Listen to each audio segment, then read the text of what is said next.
Welcome, everyone.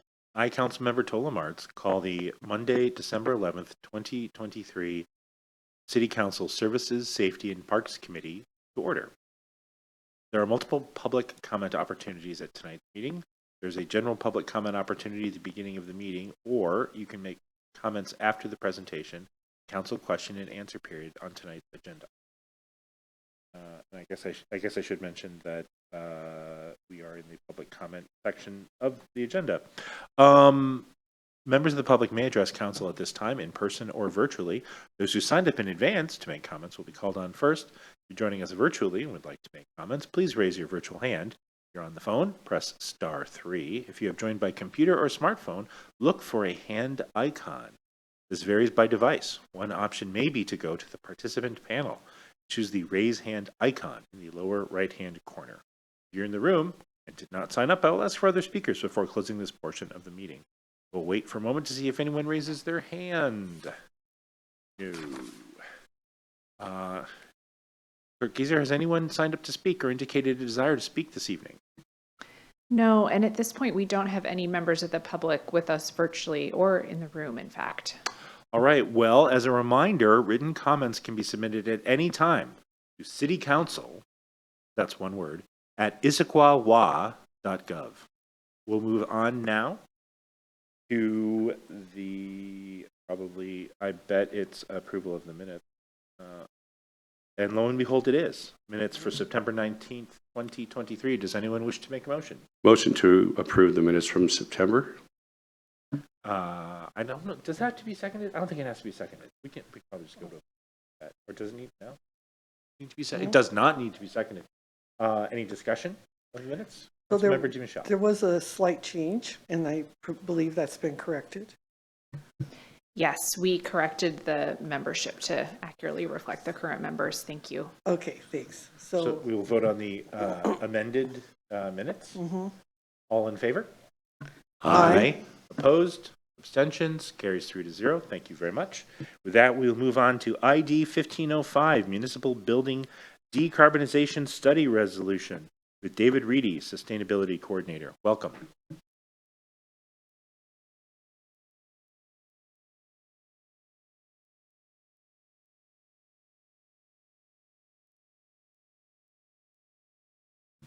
All right. I think we're good to go. So thank you very much, council members, for having us here tonight. I'm here to talk about the Municipal Building Decarbonization Resolution. And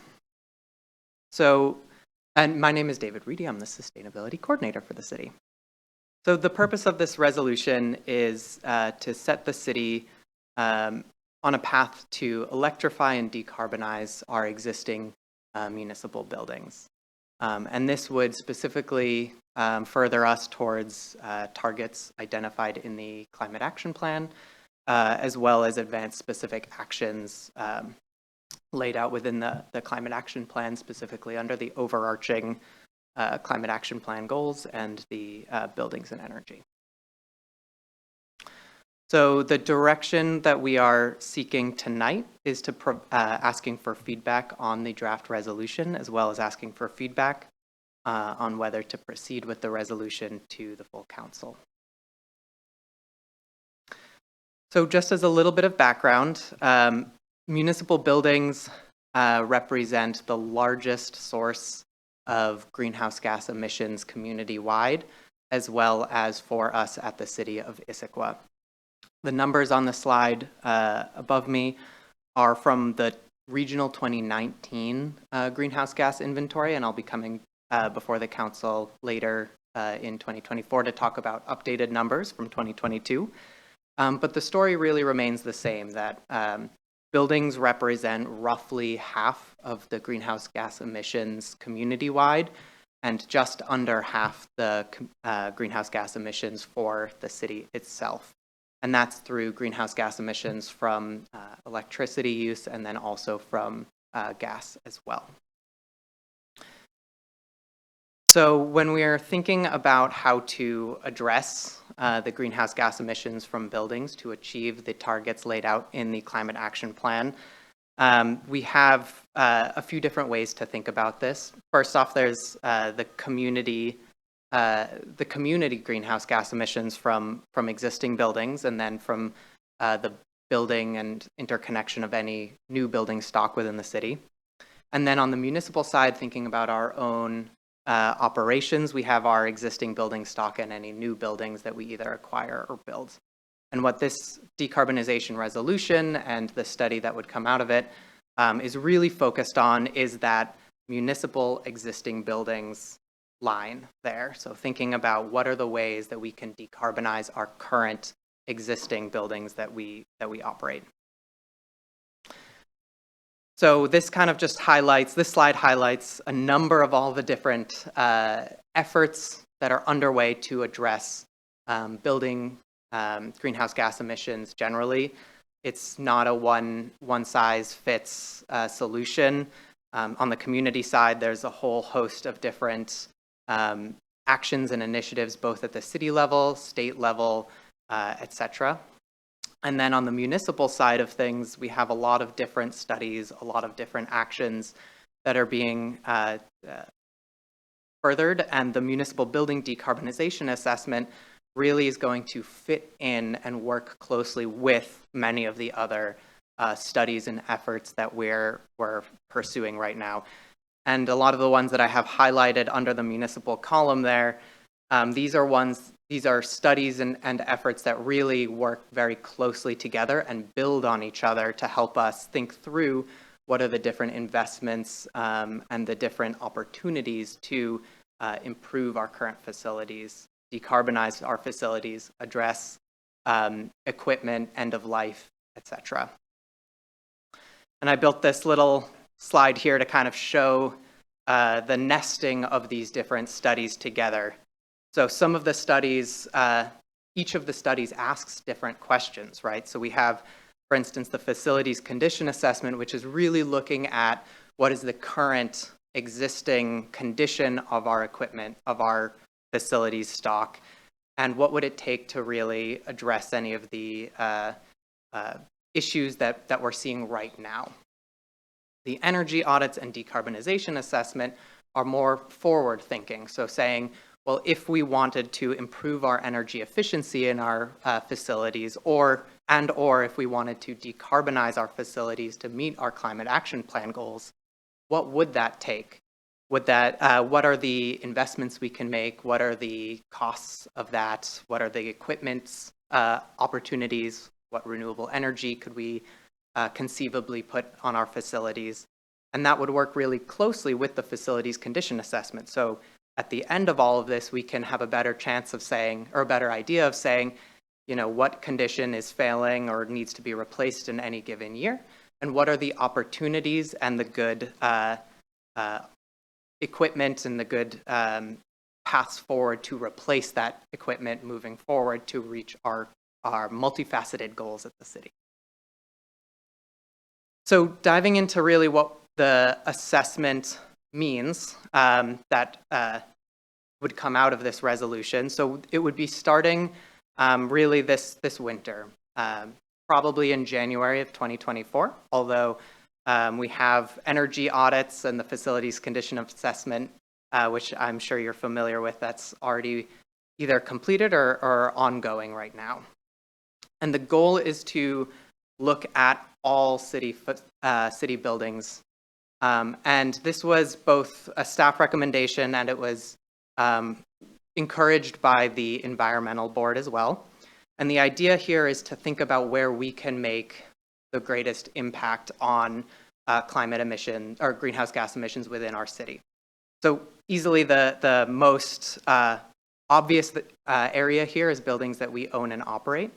But then given that we work with a number of third-party entities to operate and some of our buildings that we own, the decarbonization assessment would help us enter into conversations with those third-party entities to figure out what is the city's responsibility, and if it is the city's responsibility to replace equipment, et cetera, we can have a better sense on what that equipment, the best opportunities for that equipment are. And if it's not on the city's responsibility, we can enter in conversations with that third-party entity to make recommendations and to provide additional information that can help that third-party entity make informed decisions on facilities work moving forward. The idea is that this is going to be done in tandem with energy audits, investment-grade energy audits, and preliminary energy audits when possible, to make sure that we're really having all of these studies speak closely together, work together, and so we're not duplicating any efforts, but really just making sure that the studies are adding to each other. And then really at the end of this, we hope that we're going to really understand what is it going to take to decarbonize or electrify our municipal buildings. For every single facility, what is it going to take for a public works facility to decarbonize? For the pool, what is it going to take, et cetera? I'm sorry, what does it mean to decarbonize? Yeah, so to decarbonize, what we're talking about is removing the use of fossil fuels from that facility. So having that facility generally run on electricity, and that the idea is that with the state clean energy requirements over the next 10, 15 years, all of our electricity is going to come from renewable sources at the state level as well, or from Puget Sound Energy. Okay. So it's specifically to just for energy sources to get away from hydrocarbons. Yes, exactly. Okay. And the idea with working with things like energy audits, et cetera, is to say, well, we don't want to just take away fossil fuel use from those buildings, but we want to make sure our buildings are energy efficient as well, right? We don't want to electrify everything and then allow that energy to go out into the world because we haven't weatherized and we haven't changed the windows, et cetera, right? So we want to really do these pieces hand in hand. So the Municipal Building Decarbonization Resolution is really asking the city to do three main things. The first is to do the decarbonization assessment, do that inventory of city facilities to evaluate what are the opportunities and what would it take to retrofit our existing buildings to become all electric by 2030. Second, it directs the city to explore opportunities to collaborate with other entities along decarbonization work. And then third, it directs the city to make recommendations on next steps for our city facilities, pulling together information that comes out of the facilities condition assessment, the energy audits, and then also this decarbonization assessment. So it directs the city to kind of put all of these together and make some additional recommendations. This slide really just kind of highlights what we should be able to do at the end of all of this, right? Know when and where to make prioritized investments, understanding specific projects, what specific projects we can pursue, being prepared to make accurate and appropriate budget requests and accurate and informed requests for the CIP, as well as support us in making funding and grant requests. There's a lot of money out there right now, and if we've done our work right, we should be able to have a better sense on what funding we might need and what support we might need to make this work happen at the city. And this slide is just kind of highlighting that we are doing a lot of studies, but I want to assure everyone that we are still pursuing individual projects at the same time. So nothing is on pause while we are fully on pause while we're doing these studies, but we're still pursuing individual heat pump projects. We're still furthering looking at solar on city facilities, pursuing electric vehicle infrastructure. And so we're not stopping the individual projects while we're doing studies, but we are doing studies so that we are going to be as prepared as possible in the long run. So speaking to the options, the Environmental Board supports advancement of the resolution as a public commitment to assess a pathway for decarbonizing the city's buildings. And this public commitment is a little bit more specific than what is laid out in the Climate Action Plan. It provides a little bit more direct actions as to what the city will be doing to reach those actions laid out in the climate action plan. And then it also signals to our city businesses, to our residents, and then to other cities in the nearby area that this is something that the city of Issaquah supports, and it would hopefully encourage other cities to consider similar style resolutions or similar style work. Our decarbonization resolution was influenced by ones that we've seen passed by cities such as Olympia as well. So adding to that set of cities that is furthering this work is something that we hope to do. Without the resolution, the city can still complete the decarbonization assessment work, but we will not have as strong a public commitment to doing so. The administration recommends that the City Council approve the municipal building decarbonization resolution. And just speaking to the next steps, so we're hoping to have the resolution approved in January and finalizing the scope of work with some contractors. And then we'll be doing the work mainly through February and June to June of this year. And then we would be taking that and sharing that results with the environmental board and with others as necessary, and using that to really inform our budget requests and grant applications moving forward. So the direction we're looking for tonight is for either the committee to support advancement of the resolution to council, have the committee support advancement of the resolution to council with modifications, or having the committee not support the advancement of the resolution to council. And now I am happy to take any questions, and Councilmember Joe. Thank you, Mr. Chairman. First, a comment. In my work role, I had an opportunity to serve on the Sammamish Climate Action Group as they were trying to put their plan together. And I can just say that through those conversations, it seemed that they were following what we had already done and were almost copying what we did word for word, maybe because I inserted a few suggestions along the way. But besides that, the question I had was the proposal asked that we approve this decarbonization assessment, and we'll analyze the feasibility of retrofitting existing municipal buildings to become all electric by 2030. Feasibility is kind of a little bit of a slippery word in some ways. Can you give us some examples of things that we would weigh on each side? Is it purely a cost-benefit analysis? Is it some other formula that we have in mind? I don't necessarily want to know the exact numbers, but can you give us some of the items that would be weighed on each side so that our citizens can look at that in a more transparent way? Yeah, so I think as we approach kind of this question of what is feasible to decarbonize our building stock, the pieces that are going to really stand out there are cost, and then the other big one is going to be equipment, right? So the pool is a good example in that the pool represents around 50%, a little under 50% of the fossil fuel use in our municipal facilities.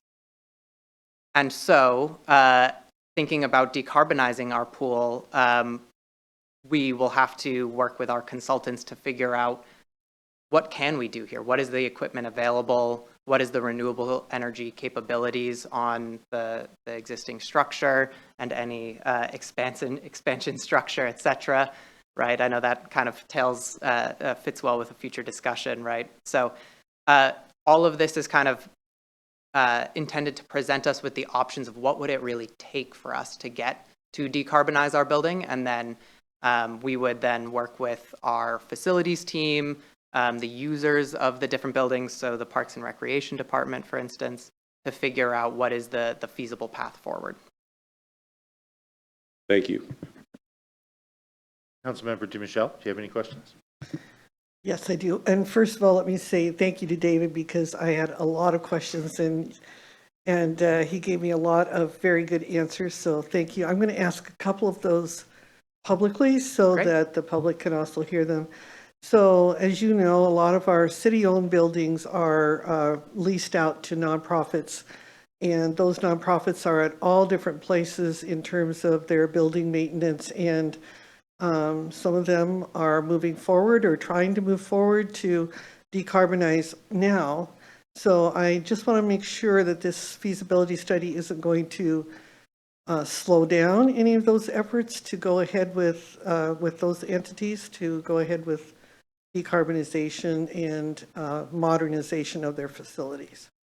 Absolutely, and thank you for that question. Thank you for your questions earlier. Definitely helps me make sure I'm addressing the right things in the room. Yeah.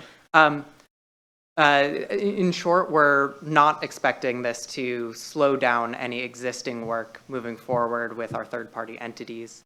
If there are individual projects, as I highlighted earlier, those can absolutely continue in collaboration with our facilities department.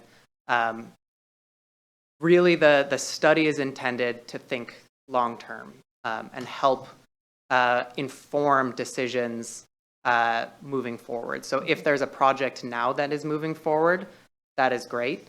If there's a project that a third-party entity wants to pursue, say in the summer or in the fall, the hope is that we'll be able to take this decarbonization assessment and come to the table with a little bit more information and support for that third-party entity as they are seeking to decarbonize their own operations.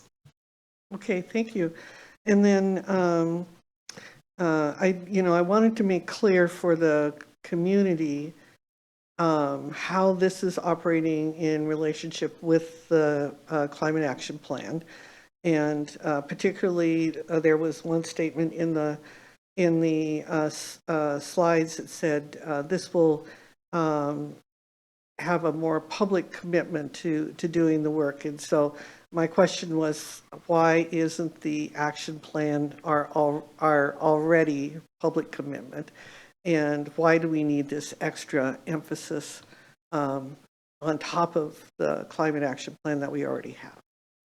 Yeah, thank you for that question. And feel free to jump in, Stacy, if you'd like. But I think my response would generally be that the Climate Action Plan has a number of actions, it's got a number of targets, but for the most part, it's a little higher level, right? It indicates that we are pursuing decarbonization of our municipal facilities. What this resolution is doing is it's taking it one step further. It's providing a little bit more detail about what we're really going to be looking at. It's providing a little bit more of a timeline around that.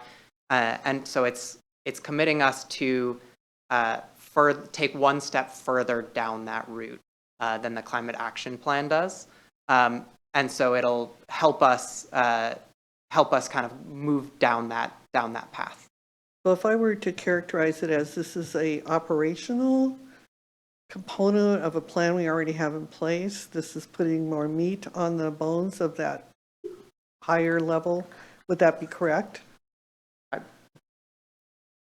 Yes. Hi, Stacy Van McKinstry, Sustainability Manager. Yes, I would agree with that. The results of this study will be providing the details where we can then work very closely with the facilities team and others to determine the pathway forward for pursuing projects within the buildings. Okay, and thank you.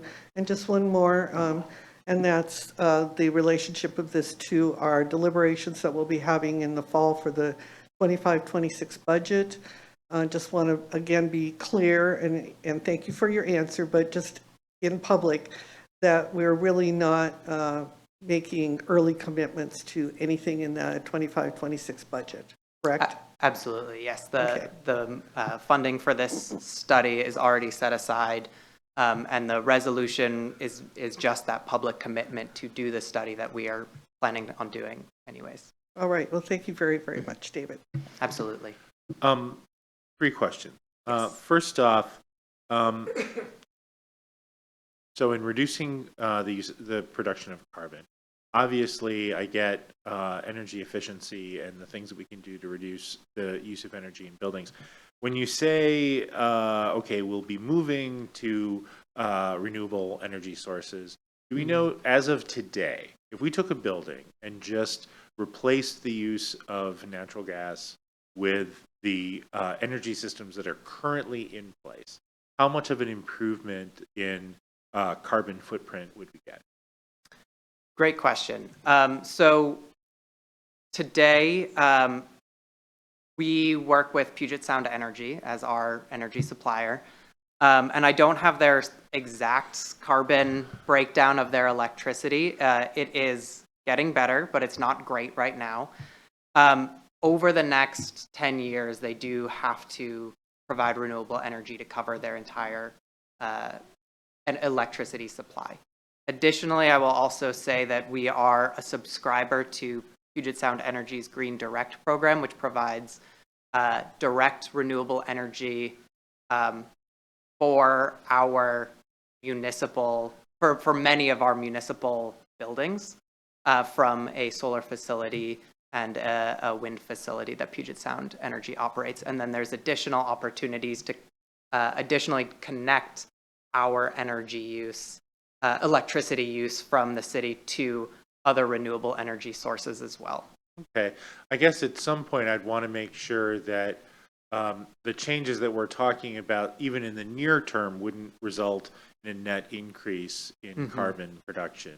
Because I know, although we have a vision of where we're going to get to, that has a bunch of cost associated with it. Absolutely. But also gets at sort of the second question. I'm glad to hear you mention solar and wind, because my understanding is we have a challenge with our hydro, right? Because on the one hand, we have a lot of hydro.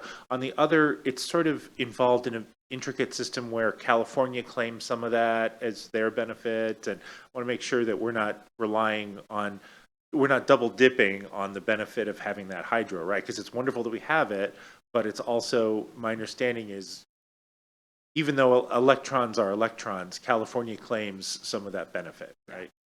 We effectively sell some of that benefit to California. Yeah, and that's a great point. And my understanding is just to address your previous question a little bit more. Through the decarbonization assessment, since this is a study, one of the things that'll come out of it will be some of those greenhouse gas emissions savings associated with equipment switch outs, right? So if we were to take a fossil fuel or a gas heater and change it to an electric heat pump, as part of that, we'll get a sense on what is that actually going to do to our bottom line greenhouse gas emissions. So Sure. that'll be Good. helpful. Good. And then as it relates to the renewable energy that's going to get supplied through Puget Sound Energy, my understanding is that the majority of new energy that they're looking at is kind of that solar and wind opportunities. I think generally on the eastern side of the Cascades. Wally, if you have other thoughts. No, I was just going to ask, David, if you could talk a little bit about the community solar project that we're involved in with Yes. Puget Sound Energy. Long time in the works, but we'll actually start seeing some placement of the panels and how that community solar project actually works and how others. Absolutely. Yeah, so as Wally referenced, we are pursuing and moving forward with a community solar project that is will be located on the community center. And so that's a project that would produce, it's 180 some odd kilowatts. It's an 180 some odd kilowatt system. And that would provide shares of direct community created solar energy or generated solar energy that community members can subscribe to. There's a certain amount of that would be specifically set aside for low income as well, which is really wonderful to see. And so that's going to be a really wonderful project on one of our own municipal facilities. On additional municipal facilities, and as part of this assessment, we are hoping to explore additional opportunities to produce, to generate renewable energy, and that would ideally go towards municipal operations. So offsetting the electricity use that we are using. And so we're, as part of this, going to be looking at it for all of our city facilities, which is really exciting, and seeing where does it make sense, where has the roof space for it, whose roof is really adequate to hold solar systems, which roofs need to be replaced before they can put a solar system on, etc. Sure. Okay, I just want to reiterate that down the road, as we look to some of these things, that we talk about the near term, what it'll mean for carbon, not just the when we eventually get to the point where all the energy coming from Puget Sound Energy Absolutely. is fully renewable, because there is a carbon cost associated with going to electricity. And hopefully, even in the short term, there's an advantage to moving to electricity. And I'd love to see those numbers. The last question I have is around electricity infrastructure. Two questions. One, a question that I get sometimes from the community, which is, I mean, look, I own an electric car. I charge my car every 3 days. That's a load on the system. And as we move to more moving away from natural gas towards electricity, the first half of the question is, do we have the infrastructure in place to support that going forward? And the second is, Issaquah is on like 4 different electrical grids, and I'm unfortunately on the grid that's least reliable on Squawk Mountain, where every time there's a major storm on the other side of the pass, my power goes out. And so for myself personally, I have natural gas and I have a generator so that when the power goes out, all I have to do is run the blower. But as a city, as we look to electrify, what are we going to do about this hodgepodge of electrical systems that we have and the differing levels of reliability to our 4 different electrical? Yeah, thank you for that question. And I'll mainly focus my response on kind of the reliability for our municipal facilities as this through this decarbonization resolution and assessment. So as part of this assessment and as our consultants will be looking at the opportunities to electrify our facilities, as part of that, it is a question of what can the grid take right now. If we were to say, completely take the Public Works campus, for instance, off of natural gas and put it to electricity, what is that going to do on our electricity availability? And then maybe what would Puget Sound Energy's upgrades need to be to accommodate that, right? And so as part of this, it's really to help us think through what are those conversations we're going to need to have with Puget Sound Energy to make sure that our facilities can still operate reliably, even recognizing when there are power outages and recognizing that as more electricity demand goes onto our grid, that it is a strain on the grid. I would also say, as another piece of this, there is the opportunity to look at battery storage technology as well. And through the kind of the renewable energy piece of this, we're hoping to look at battery storage. And so that would allow us to provide that extra level of backup and security for the operations of our municipal facilities, if we can incorporate that, so that, even if there is a major event, that we will have, we'll know some options for battery backup systems that will allow our facilities to continue to operate, which would be really important in any sort of emergency situation. Got it. All right. Well, thank you for answering those questions. I appreciate it. Absolutely. If we don't have any further questions, I guess we can move to the deliberation phase. Although, if we have members of the public that wish to speak to us on this subject, we can do that before we deliberate. Do we have a member of the public in the audience who wishes to speak to this issue? Thank you. Is there anyone online interested? No. All right. Deliberation. Can you put up the questions again that we're deliberating on? I can, but I'm going to have to probably start from the beginning. Oh, Here we go. From beginning. direction needed. Got it up here, but Here we go. Sorry about that. all right.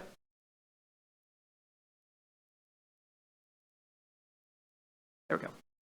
There we go. Yes. All right. So, first question, does the committee support advancement of resolution to council?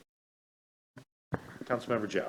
Yes, I think this is a good public statement that we continue to be committed to our climate action goals, and I think that it should go back to council.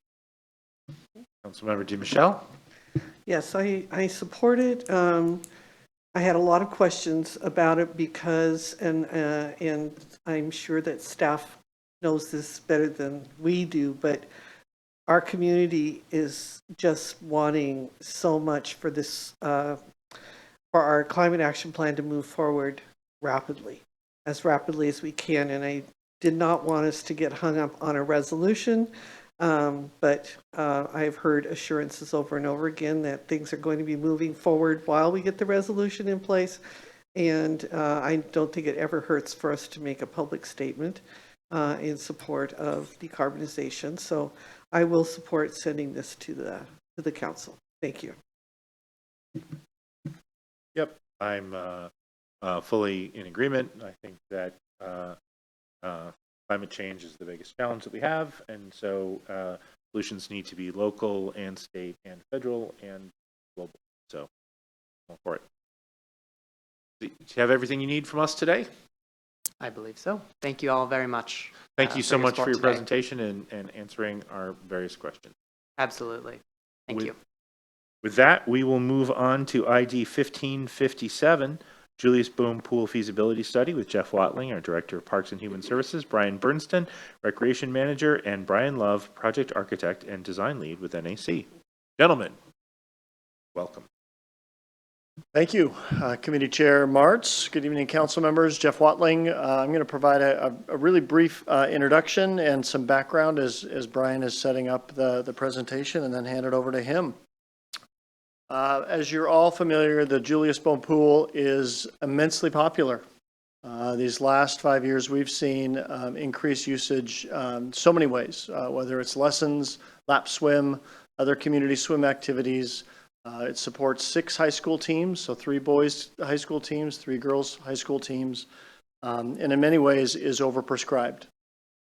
With that reality and really pressing demand on current use and future use, also recognizing the reality of building a new aquatics facility is probably in the neighborhood of $50 to $60 million, not including land. We felt it was really prudent to dig in and really explore what capacity improvements might be possible on the existing site. So in 2002, we sought a King County grant. We're awarded $80,000. Thank you. You authorized that earlier this year. We began this feasibility study in earnest. Brian Bernston, Recreation Manager, led that effort with the steering committee. Brian Love, architect with NAC Architects, will be here to walk through the results of that study.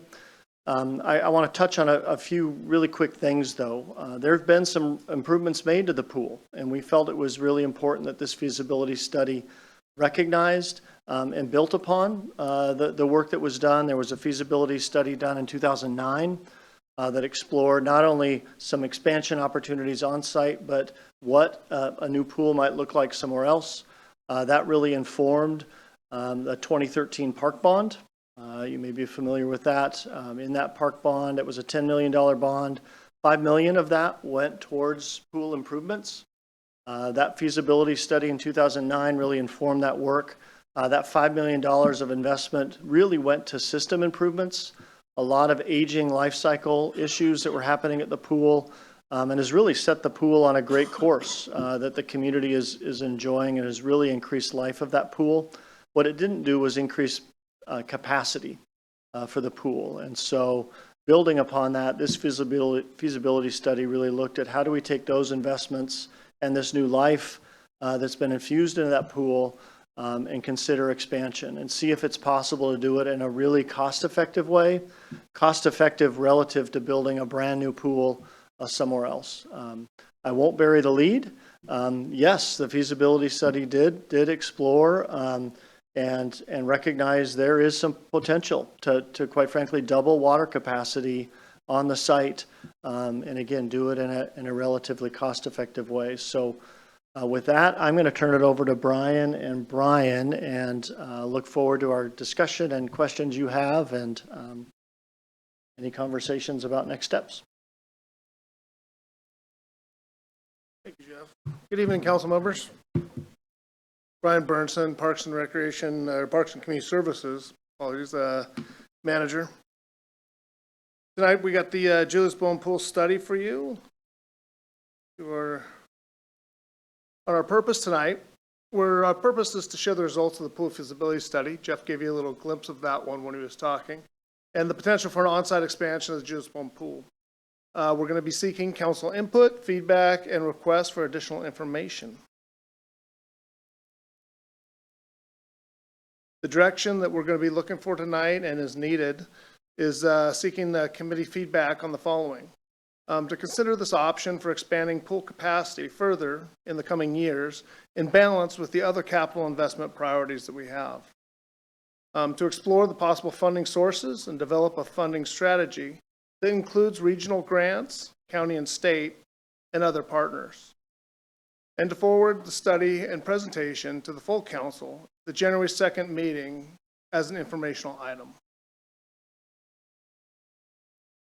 Moving into our presentation, I'd like to introduce Brian Love with NAC Architecture, who has been working with us and our steering committee for a little over 6 months.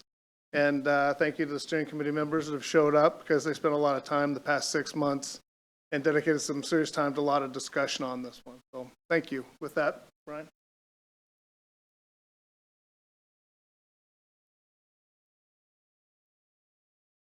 Thank you, Brian. I know, adding to the confusion tonight, we are practically twins, so try to keep us separated. I'll underscore some of the other members of our team that we had to be able to weigh in on the feasibility study. I was joined by Brooke Hanley as well, aquatics expert and the project manager for this effort.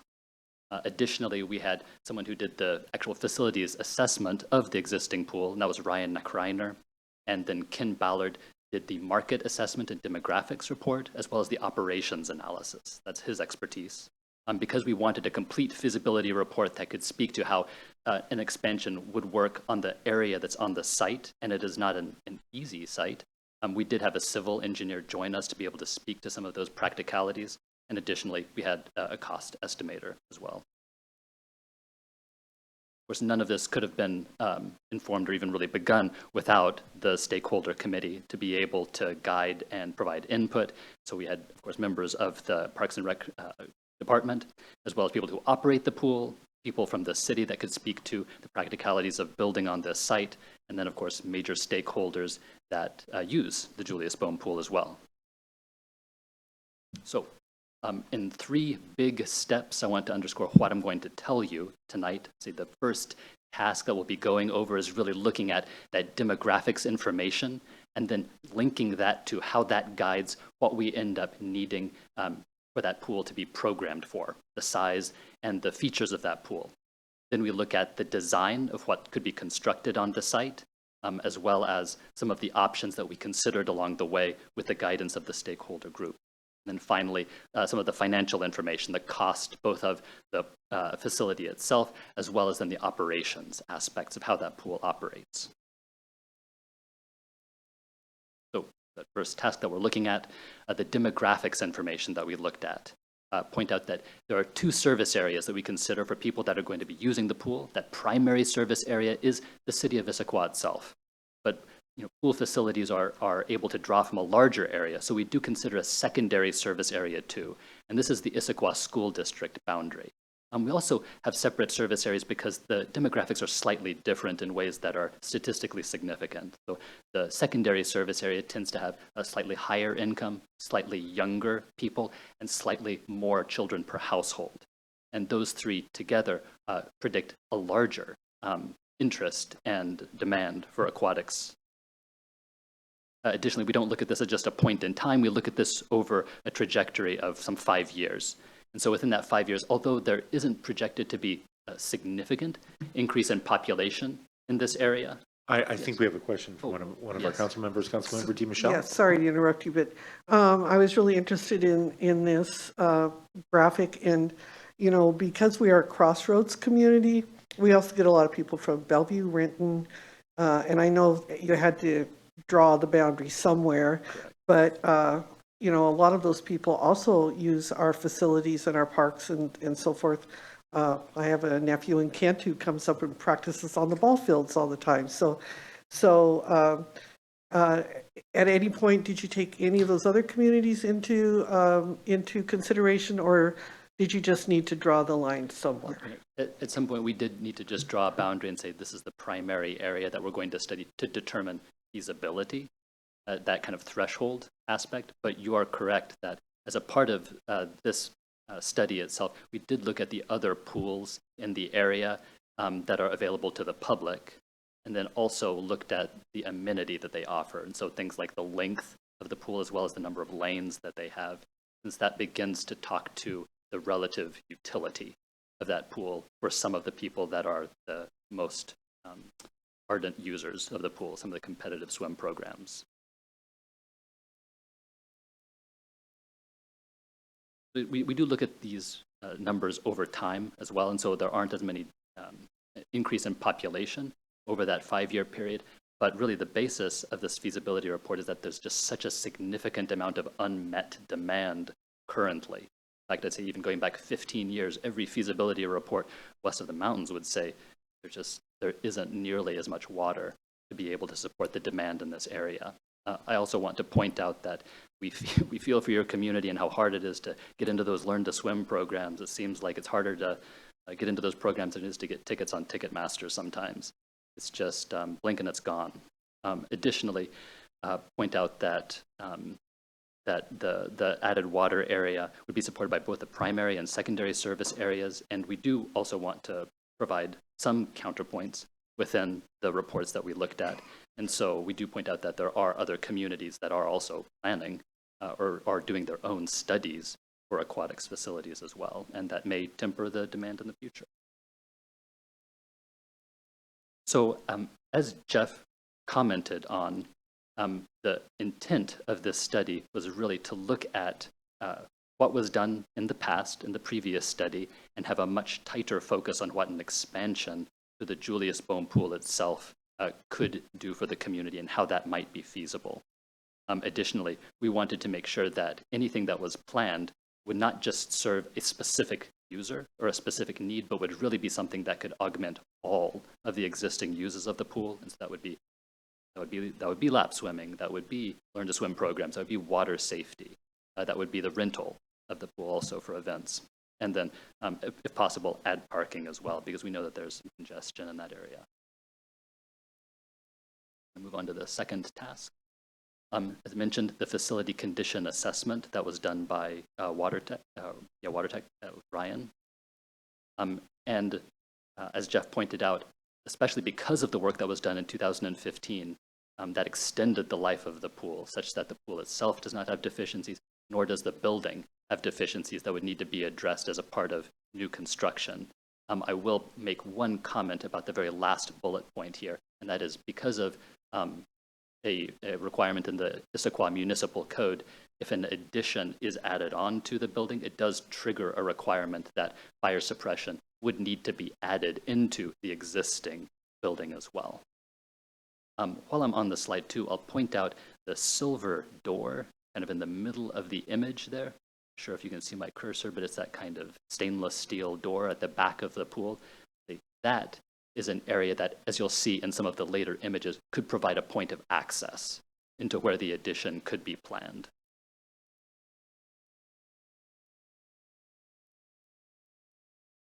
We don't, when we're designing something, we're not just looking at what's happening on the site. We're also considering how what is on site begins to affect the broader community. And so we look at, well, what are some of the major transit patterns, or what are some of the major corridors around the Julius Boehm pool site, from the Rainier Trail corridor, but then also that Old Town corridor along Front Street, because anything planned on that west side of the facility almost becomes a part of the gateway, that area. Additionally, looking at what is the scale of some of the surroundings, because the Julius Boehm pool is up on a hill, which can kind of increase its presence. You can actually see this pool from all over downtown in between the trees. So we want to be conscious of the neighbors. And then those traffic patterns that I mentioned, because some of the other uses around that area do have high surges of traffic because of parent drop-off and pickup for the schools, for example. And so when we looked at the potential areas for an addition that would preserve as much as possible the other things that are going on the site, for example, we didn't want to get rid of a lot of parking to put an addition in a place that would then cause more parking to be needed. Found that that area west of the Julius Boehm pool that has kind of a flattened plateau to it would provide an excellent area to plan an addition of some size. That would also mean it's connected to the existing pool and could be accessed through that stainless steel opening if it were replaced with something more suitable. just point out, in general, it was really fantastic for us to hear the commitment of so many of the stakeholders talking about the way that aquatics and the way that water threads through the life of people here in Issaquah. I mean, it's used as an aspect of community, a touchstone that brings people together through competition and through recreation. The site itself is in a very unique area also, near the Issaquah Creek and then also the hatchery. So when we spoke to the stakeholders, there were two options that we designed around to understand how big of a pool should be supported on this west edge of the site and study the feasibility for that.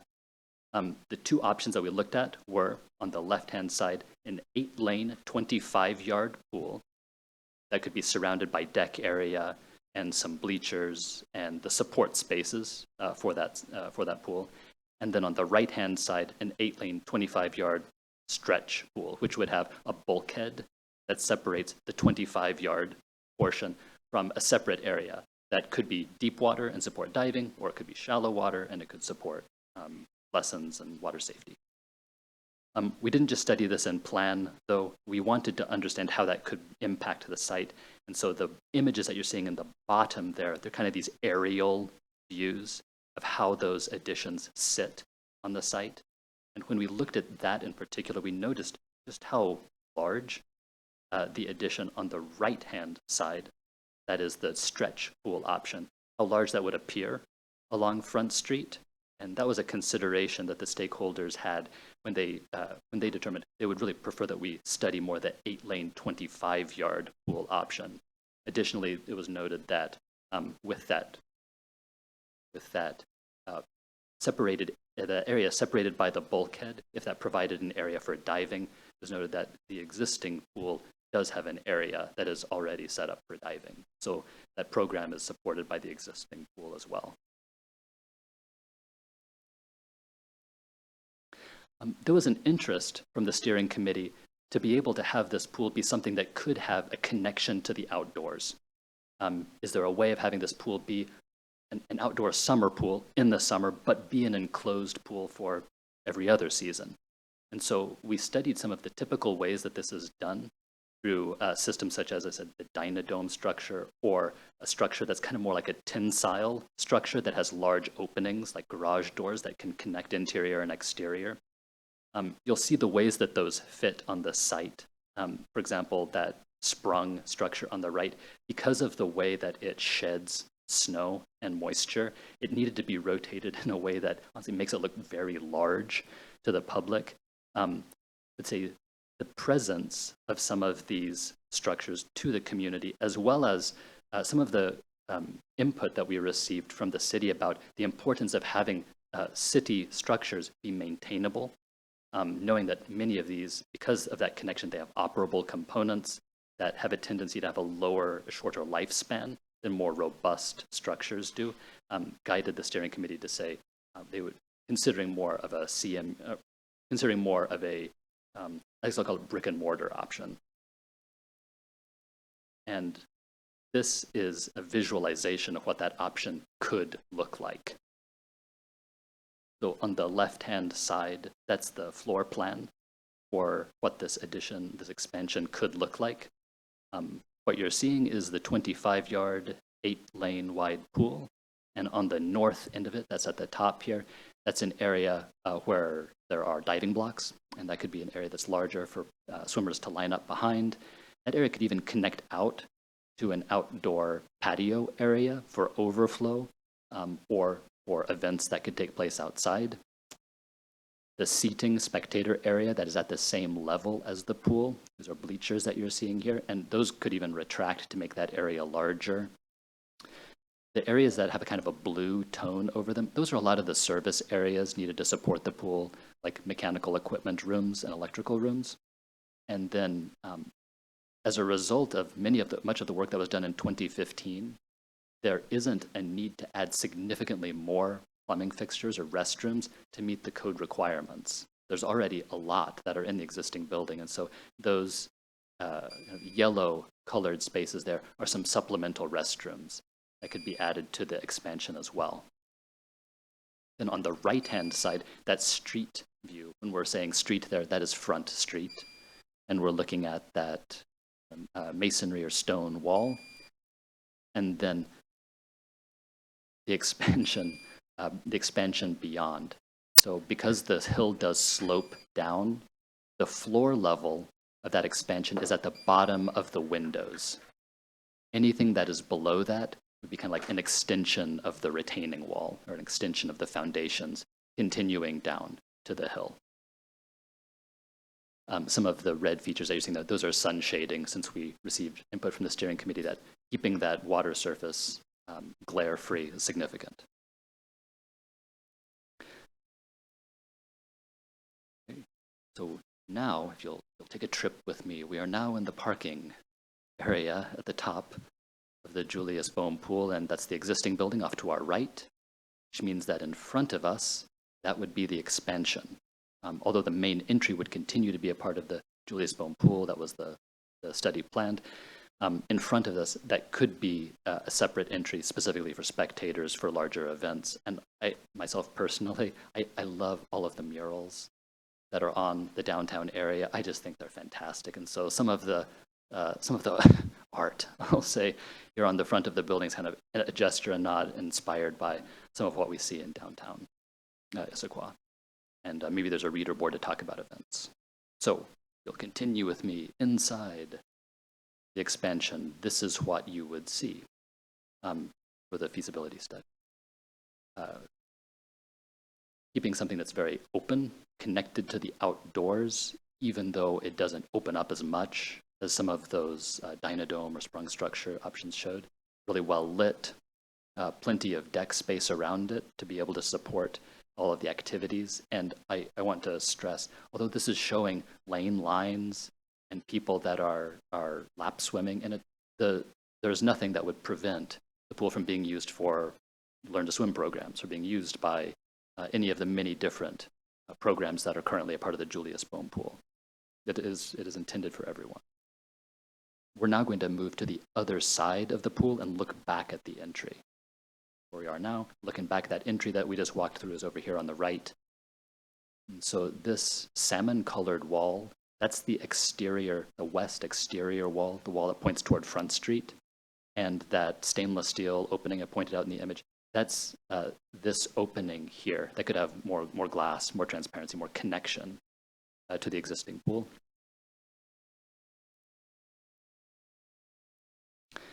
And particularly in light of the previous presentation, I want to underscore some of the things that were planned for the feasibility study because they do impact the cost of what would be considered for construction.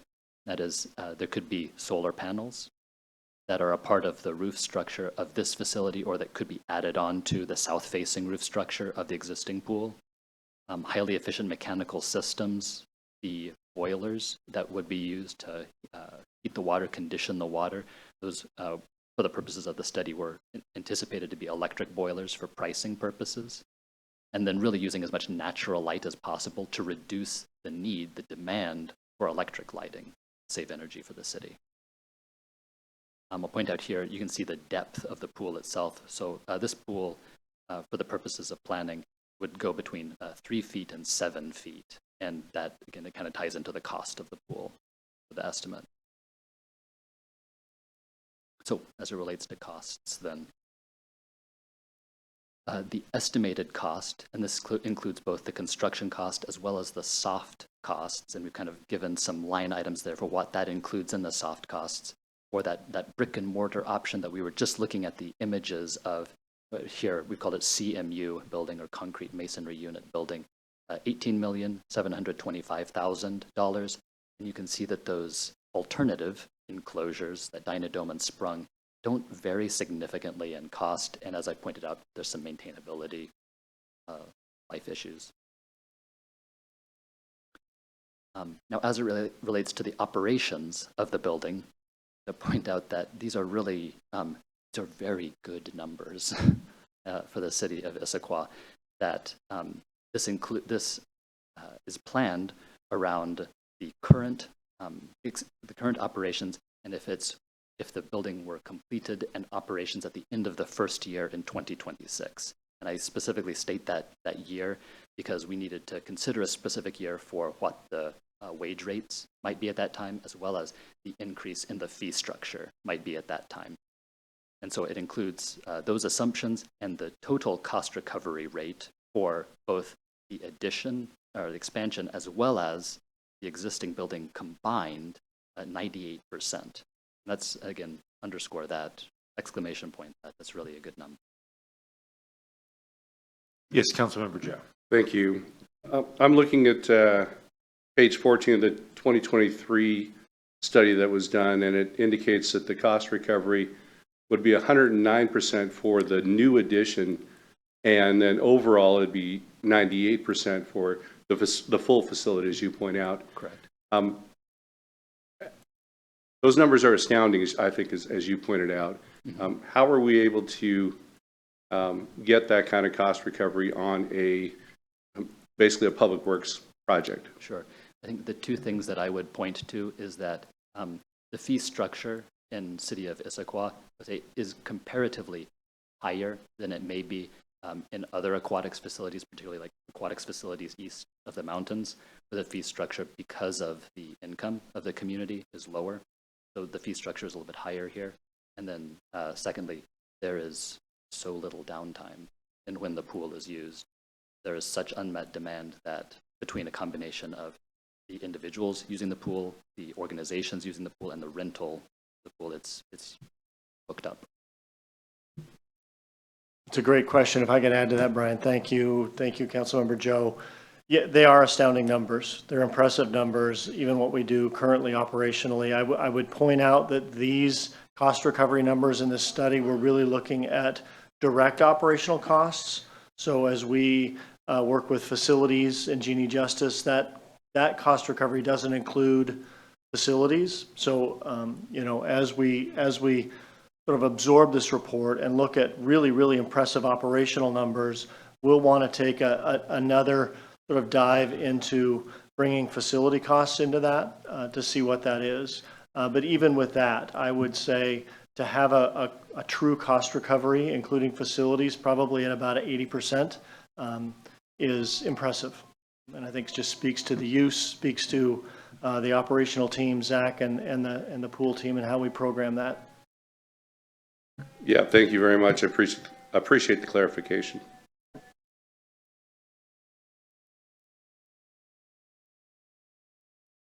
And so the current status of the feasibility report, it is in for comment with the steering committee, and then we're anticipating incorporating those comments and then having this final published available.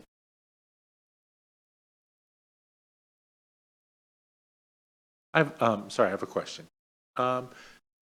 Was there any consideration, this is maybe a weird question, sometimes you see at pools sort of recreational facilities in addition to the straightforward rectangular pool with lanes, right? So wading pools or water fountain features or something for the little kids that isn't just lane-based work. Was there any discussion of that or other?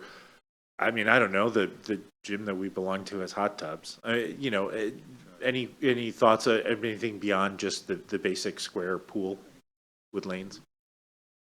Yeah, we did have those leisure pools where you talk about like zero depth entry and some of the spray features and whatnot.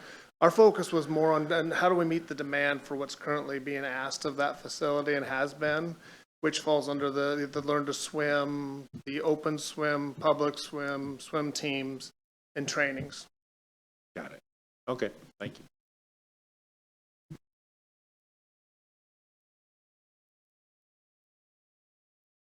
With that, do I need oh, absolutely.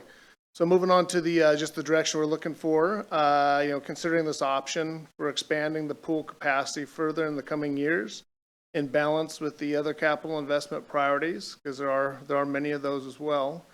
We want to be considerate of that. Explore the possible funding sources and develop a funding strategy that includes regional grants, county and state, and other partners, and to forward the study and presentation to the full City Council at the January 2nd meeting as an informational item. Councilmember Michelle, do you have a question? I think in the report that there was a suggestion, at least, that the city develop a Friends of the Pool, FOP.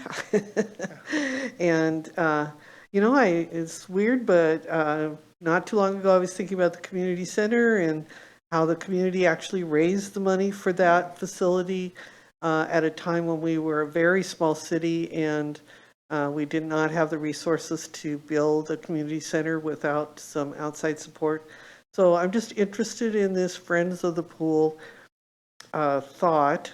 And has there been any thinking about how that might be developed? Who would be in that group? I know it would be an independent group that would be doing the work for the city, but I thought that was a really intriguing suggestion because we've done it before. The city has done that before, had an outside group raise money for a facility. So, I remember when we did that, yeah. Yeah. And I do, I thought that was an interesting and intriguing comment as well. I think that definitely something to be considered if we choose, when we move forward with the funding and getting, what support that looks like. I think that would definitely be something on the table to consider. No, I'm sorry. No. We will, ma'am, we'll have time for public comment before we make our decisions. Thank you. Can I add to that? I think our intent as we, again, wanted to explore is there potential to add enough capacity on this site? As we head into 2024, if this is something we want to explore further, I think that the great leaning in of the steering committee group and the representatives from the swim clubs, some representatives from the school district, representatives just from general community for swimming, we do feel like there's some real potential to shepherd a group and begin doing some of that exploratory work as we look at, there's some King County grant funding for retrofitting some of these forward thrust pools, really putting together a funding strategy with that group to see what sort of fundraising potential there is to add to that strategy. So the last time, and by the way, and let me make clear, so we're asking questions at this point, and then we will take public comment, and then we will look at feedback or direction from the council. So last time we looked at this, which I thought was a couple of years ago, but Jeff tells me it was over a decade ago. This question about whether it would be a sort of circumscribed by the boundaries of the city or by, trying to come up with a funding mechanism that would be effectively approximately the size of the school district was a big question. And we got feedback in the community from folks in the city versus folks in that larger district. And I'm hearing today that it's a different demographic and that larger district is wealthier and younger with more children than the city, which is interesting to hear. But how will we potentially parse that? Because those solutions that are just within the city versus a regional solution are very different with very different potential funding mechanisms, right? Take that one, Jeff. Sure, glad to. So a number of things have changed since 2012. And thank you for bringing that up earlier today, Councilmember Martz. I dug up the survey results from that and some pretty interesting data. It might be worth sharing this with you and perhaps including it in the minutes as well, just as context. Some other things have changed. There's now a pool in Sammamish that wasn't there in 2012. Again, I think the question we have, and as we explore this further, and I think really center around funding strategies and how might we want to fund this, sort of brings into light, is this something we want to seek a sort of a broader net for funding, or how might we consider this again, this isn't a full-blown, brand-new aquatic facility that's going to try and be a regional facility. We know there might be some other pools that pop up in the coming years, but how do we make sure we're creating pool capacity that's going to serve Issaquah now and into the future? So I don't have an answer of exactly how we do that, but I think that would need to be part of the funding strategy. And if there's a friends group, really exploring those pros and cons a little further. Thank you. Other questions? Okay, it looks like we probably have a member of the public that wants to speak to this, it sounds like. So if we do, then let me go through my little public comment spiel before we do that. Public comment is an important part of the public process. We take them seriously and factor them into the decisions we make. During audience comments, members of the public are invited to address the council regarding matters that are directly related to city programs, projects, services, or events. Anyone from the public who wishes to comment will have the opportunity to do so. Please direct comments to the whole council and not individuals. While this is not a question and answer session, we will contact you to follow up if needed. When recognized, unmute your microphone or step up to the lectern, state your name, address, and relationship to the city, speak clearly and pause frequently, and please limit your comments to 5 minutes. If you're attending virtually and do not respond after your name or phone numbers, do we have anyone in public? No, I don't have to do that part then. Personal attacks, obscene language, derogatory remarks, and disruptive behavior such as shouting, booing, clapping, or stomping feet will not be permitted. Speaker is out of order, the presiding officer will direct the speaker to return to his or her seat. For virtual attendees, may direct staff to mute their microphone. Speaker does not comply, the presiding officer may take a recess to restore order. If a disruption to the meeting occurs or order cannot be restored, the presiding officer may proceed to use one of the options provided for in RCW 42.30.050 to ensure orderly continuation of the meeting. Again, public comments, written and verbal, are an important aspect of the public process. The city takes comments seriously, and we thank members of the public for taking the time to address us during our meetings. Do we have someone who wishes to speak? Would please come to the lectern. I don't usually need a microphone. Most people will say, hi, my name is Laura Halter, and my address is 16869 Southeast 56th Place. I'm just outside the Issaquah border in Bellevue. And my children are products of the Issaquah School District, Cougar Ridge, Issaquah Middle, and Issaquah High. I've been an employee of the Issaquah School District for 21 years as a swim coach.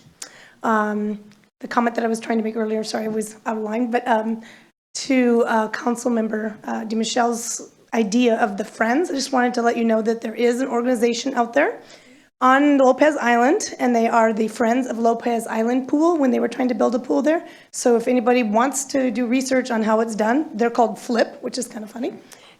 They still send me emails on a regular basis because I've expressed interest. So we could be the Friends of Issaquah Pool and just call ourselves FIP, I guess, but come up with something. But that has been done before. So if whoever's interested in learning about that, you can. I just wanted to speak to the use of the pool that I have seen for 21 years. As the Issaquah High School girls head coach and Issaquah boys head coach, I'm occupied at that pool every afternoon. Cliff knows he has to put up with me every day. I'm there every afternoon with anywhere from 70 to 90 some high school girls just from Issaquah High School. In every afternoon in August, September, October, and into November. And then the day after the state championships, the Issaquah girls team ends and the Issaquah boys starts the following day.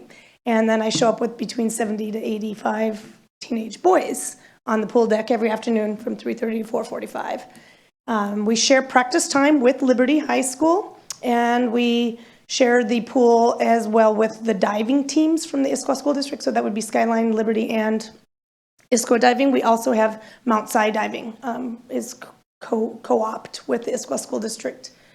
So during practice time, we only get an hour and 15 minutes. The diving board takes up 2 lanes. So we have 4 lanes of the pool for currently now 60-some tall teenage boys. It's extremely crowded, and we have very limited time. And this is the same for Liberty. And then once the meets start, which they did last week, every Tuesday and Thursday afternoon, there is a meet at Boehm Pool that is either a Skyline meet, a Liberty meet, or an Issaquah meet. And you will have probably 160 to 180 teenage kids competing at that facility at that time. And Cliff's still trying to have his staff run swimming lessons at the exact same time. So it's rather chaotic. It's fun energy. We have very successful programs here on the east side. Issaquah, the girls and boys teams from Issaquah for 21 years have gone to the state championships every year. And Skyline's done quite well, and so has Liberty, many, many years of going to the state championships. And so we have very strong programs and very high attendance for the school programs. And we take up a lot of pool time in the afternoon, and I know that the city will take any time. We will be happy to give back to them, and they would fill it with lessons immediately. There isn't a lesson program that isn't full every time I'm on that pool deck. And then even during the holiday breaks, we see classes running for lifeguard training and other safety type things for the community. Anytime there's an open spot in the pool, it gets filled immediately with another team wanting to practice, or a club program wanting to come in and practice, or somebody wanting to run a program like a lifeguard class. I've never been there when the pool was quiet in 21 years. So, well, maybe at the 5 a.m. practices it was a little more subdued, but I think I'm an aquatics director for an outdoor pool facility, and so I run swim lesson programs and manage lifeguards every summer for 22 years, the Edgebrook Swim and Tennis Club. So I'm familiar with running lesson programs, and I think that Zach and Cliff and their staff does an absolutely fantastic job, and there's a reason why those classes are full all the time. It's just a really great service to the community, and it's nice to see people of all ages coming to use that pool in the evenings and for exercise in the mornings and in the middle of the day. It's just a fantastic place, and I think it very much deserves another facility to take care of our constituents. I think our constituents in this area deserve an aquatic facility for exercise and for safety and for family fun. And I think you should consider this. So thank you for your time. Thank you. Anyone else wishing to speak? All right, with that, so the direction needed. You want to brief us again on what you're looking for? Absolutely. The three bullet points that we're looking to get some direction on was considering this option for expanding the pool capacity further in the coming years in balance with the other capital investment priorities.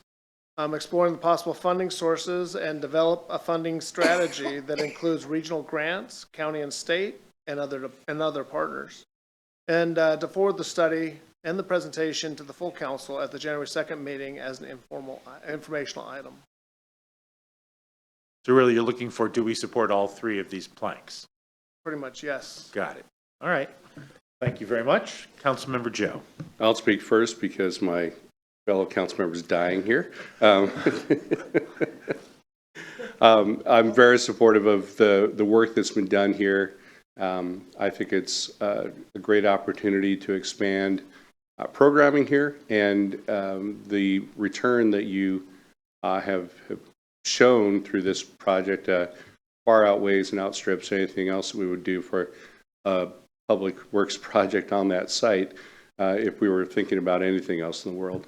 But I do agree that I've never gone in there when it's quiet, and it's a well-used facility, and it certainly is time well spent and money well spent to make sure we get this project right. So fully support what's going on here and the presentation tonight. Thank you. Councilmember DiMichele. Thank you. Sorry.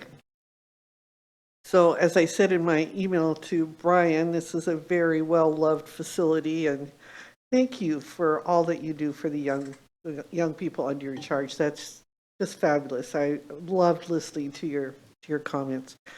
And I'm sure that's just one thing that's happening at the pool. There's lots of other things. It's obvious that we have this need, and I think the study was very well done.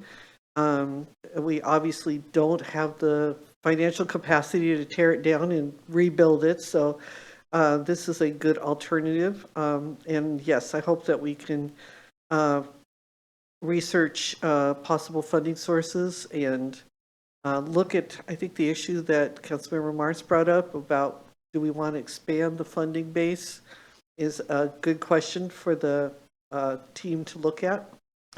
I did have a question about it going to the council as an informational item, as you know, just because it is a well-loved facility, and I realize that our agendas are really packed, but I'm wondering if the whole council would want to hear this presentation. I'll just put that out as a question because there is a leadership team that kind of looks at our agendas and decides how packed they are and what's feasible in terms of a length of a meeting, but this is something that I think the public and the council would be very interested in. I think the plans and the pictures, I want that blue mural. If we can recreate that when we build this facility, I want that blue mural on the outside and the one on the inside. So I just think it's a lovely plan. So yes, strong support. Go forward and do good. I guess I have a clarification for the city administrator. By informational item, do you mean on the consent agenda? That's a question for the committee this evening. I see. All right. Well, we certainly have the ability to send it back with a recommendation that it go before as a not on consent agenda, but on the regular agenda in whatever form it wants. And, you know, our council leadership can do what it wants with that recommendation. So that's certainly, I mean, I would support that. There has always been a ton of interest in this community around a pool. I have kind of a unique view on the pool because for many years, I and a few other people did the Salmon Days fundraiser at what used to be the middle school right next door, which is no longer the middle school. And so what we would get is 15 or 20 every time. There'd be 15 or 20 people who would drive up, who had brought their kids there to use the pool, and it's like it was closed during Salmon Days, and so they would just be very sad and disappointed. So it was a unique view of how beloved that pool is. But yeah, I mean, this seems like that cost recovery seems great. If those pictures are, if what got built looked even half as nice as what was in those pictures, it would be seems like it would be a good investment for something that the community desperately wants. And that cost recovery, it's hard to argue even with 80%, much less 98%. So I would also support bringing it back on regular agenda. I'm seeing head nods. So I don't think we have to take a vote on it. I think we support all three elements here, but on the third, having it come back, our recommendation to council leadership is to have it come back on regular agenda. Is there anything else that you're looking for today, Brian? Oh, thank you much for your time. Appreciate it. And it's wonderful to have you up there. You know, I'm sure you were in the room when we last looked at this in 2012. So remember it well, yeah. It's nice that there were a few of us who were Yeah, here. Laura and I spent some time together on this. Yes, I know. Yeah, she's been a part of it too.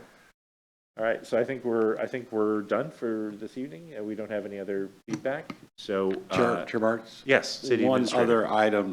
The first item this evening, we did not ask placement with the council. Would you like that to be on the consent calendar for the council, or would you like that resolution, the decarbonization resolution, to be on regular business?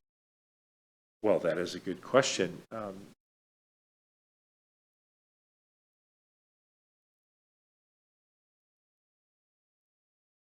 The administration would recommend putting it on regular business only because the nature of the resolution is that council's taking a proactive position. We can ask Mr. Reedy to pare down the presentation a little, so it's not quite as long. But I think that regular business would be appropriate. That sounds like we're seeing head nods from my fellow committee members. That sounds like a fine suggestion. Thank you, City Administrator. We so recommend. All right, thank you very much. And with that, we are adjourned. Thank you, the dozens, perhaps, of folks who are watching at home, and the folks here. Have a great evening.